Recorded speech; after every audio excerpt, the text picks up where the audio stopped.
Welcome sa Next Stage Retrofit. So, today, pakita natin yung ginawa natin. Previously, na ginawa natin is itong Ford Ranger. So, ang pinabit natin dito is headlight and fog light.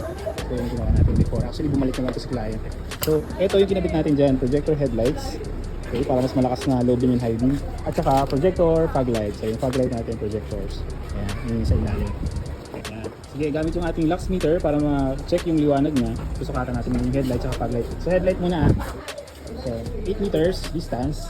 Ang kanyang brightness is around 1,000 to 2,000 lux. So, yan. Ang stock headlights kasi pag brand new, around 600 lux lang.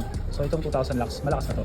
Fog light naman, yung output niya is around 900 lux. So, malakas na yan kasi ang stock na fog light is around 100 lux lang. Ating headlight and fog light. Yan. High beam mo, high beam. Yan. Okay, so sa mga interested magpa-install ng projector headlight at fog lights, message lang nyo lang kami dito sa Next Stage Retrofit. Sige, patay mo yung headlight.